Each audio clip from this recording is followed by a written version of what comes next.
दोस्तों, नहारी जो है ना, अब हो गई है पुरानी।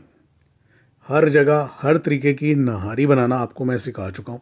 जुगनू फूड पर नहारी की बेतहाशा रेसिपीज़ मौजूद हैं जो आपको बहुत पसंद है, बल्कि आपके मेहमानों को भी बहुत पसंद है। इस रेसिपी में ना तो हम पाए बनाएंगे, ना ही बोंग की नहारी बनाएंगे, लेकिन जो भी बनाएंगे ना, इतना मज़ेदार बनाएंगे और किचन में मौजूद मसालों से बनाएंगे कि जो भी खाएगा ना, आपकी तारीफ़ किए बगैर नहीं रह पाएगा। टेस्ट ऐसा लाजवाब कि आप गोश्त भी ऐसे बनाएंगे। तो चलो, ये आसान सी मज़ेदार सी रेसिपी हम स्टार्ट करते हैं।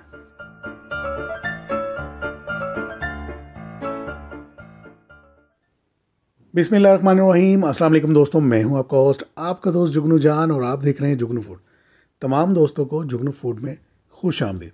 जो दोस्त पहली बार वीडियो देख रहे हैं उनसे गुजारिश है, चैनल को सब्सक्राइब कर दें, बेल बटन भी दबा दें ताकि मेरा राब्ता उनसे कायम रहे और मैं ऐसे ही मज़े मज़े की रेसिपीज़ उनकी खिदमत में हाजिर करता रहूँ। दोस्तों, आज हम बोंग पकाएंगे बिल्कुल नए तरीके से। बहुत मज़ेदार बनती है, आपने इसको ट्राई ज़रूर करना है।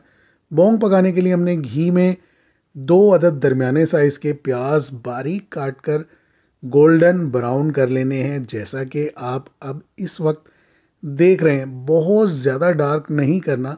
सुनहरा होने पर प्याज को हम निकाल लेंगे और उसी घी के अंदर हम डालेंगे अदरक और लहसुन का बिल्कुल ताज़ा पेस्ट। ये अदरक और लहसुन की बराबर मिकदार रखकर हम पेस्ट बनाएंगे और तकरीबन 4 टेबलस्पून घी के अंदर डाल देंगे, गरम गरम घी में। और साथ ही हम यहाँ बीफ की बोंग लेंगे, यानी कि गाय की, कट्टे की, बछिया, जो भी आपको बोंग पसंद है, बोंग के बड़े बड़े पीस बनाकर हम इसमें शामिल कर देंगे।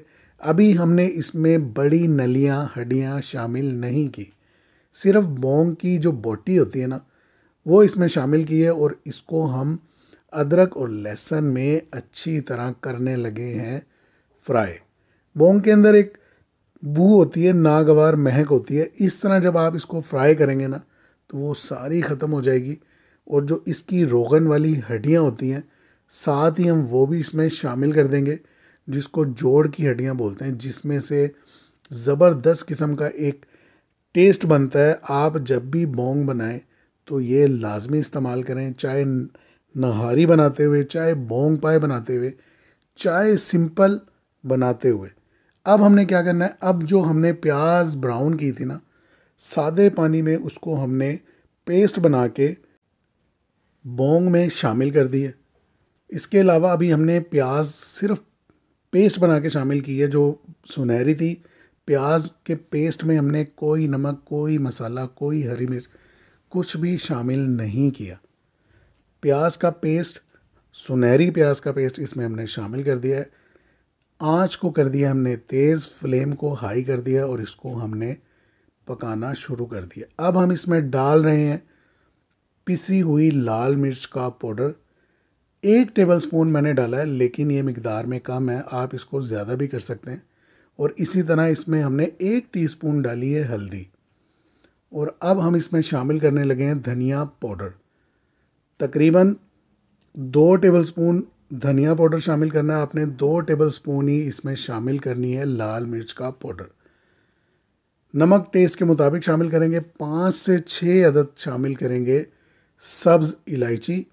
और ये देखें, 1 टेबलस्पून भर के हमने शामिल की है कश्मीरी लाल मिर्च।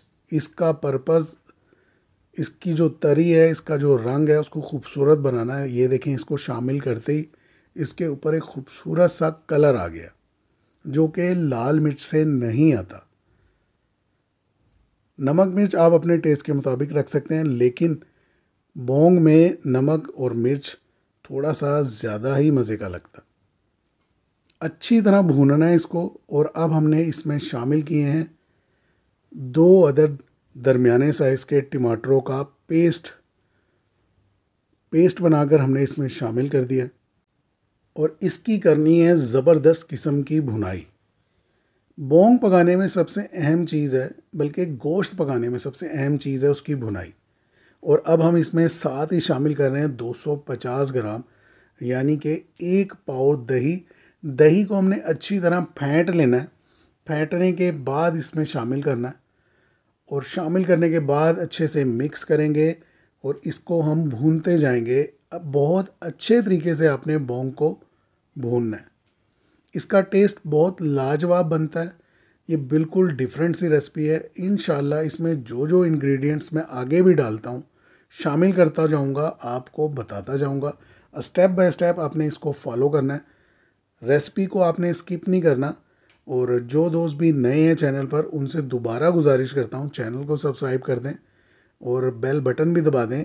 रेसिपी आपको पसंद आए तो दोस्तों के साथ ज़रूर शेयर कीजिएगा। ये देखें जनाब, इसको हमने तकरीबन 20 मिनट बहुत अच्छे तरीके से भुना है। ऑयल इसका बिल्कुल अलग हो चुका है। 20 मिनट बहुत अच्छा हमने भूनने के बाद इसमें जो मीखो वाली रोगन वाली 2 बड़ी हड्डियां हैं बोंग की, वो इस तरह से नीचे लगा देंगे। और अब हम इसमें शामिल करेंगे पानी। पानी जितना आपने शोरबा रखना है ना, उससे डबल मिकदार में रखना है। आधा शोरबा ख़त्म हो जाएगा जब हम इसको पकाएंगे। तकरीबन 4 से 5 घंटे हम इसको लो फ्लेम पर पकाएंगे तो शोरबा इसका आधा रह जाएगा। बोंग बिल्कुल गल जाएगी, बिल्कुल हलवा हो जाएगी, बहुत सॉफ्ट ज़बरदस्त सी हमारी बोंग तैयार हो जाएगी। ये देखें, इसमें आ गया है अब उबाल।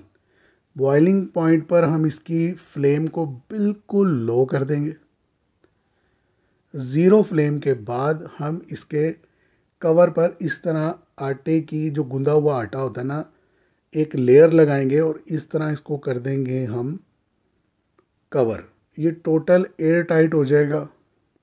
जैसे एक प्रेशर बनता है, इसी तरह हम ये देसी प्रेशर बनाकर इसको कवर करके तकरीबन 4 से 5 घंटे बनाएंगे। 4 घंटे गुजर चुके हैं, बोंग ज़बरदस्त सी गल चुकी है। ये देखें आप। अब हमने इसमें शामिल की है तकरीबन 1 टेबलस्पून काली मिर्च का पाउडर। बिल्कुल ताज़ा पीस कर शामिल करना है अगर आपने इसका टेस्ट लेना है ना, कमर्शियल टेस्ट जो बाज़ारी टेस्ट होता है। और इसी तरह इसमें शामिल करेंगे हम गरम मसाला। तकरीबन 2 टेबलस्पून गरम मसाला इसमें शामिल करेंगे। अच्छी क्वालिटी का अच्छा गरम मसाला इसमें शामिल करेंगे। अगर आपको मिकदार ज़्यादा लगती है तो आप मिकदार कम इस्तेमाल कीजिए, लेकिन इसका जो टेस्ट बनता है, काली मिर्च और गरम मसाला जो एंड पर आप शामिल करेंगे ना, बहुत ज़बरदस्त बनेगा। मुझे उम्मीद है ये रेसिपी आपको ज़रूर पसंद आएगी। दोस्तों के साथ शेयर कीजिएगा। नेक्स्ट वीडियो तक के लिए मुझे इजाज़त दीजिए। अपना बहुत सारा ख्याल रखिए। अल्लाह हाफिज़।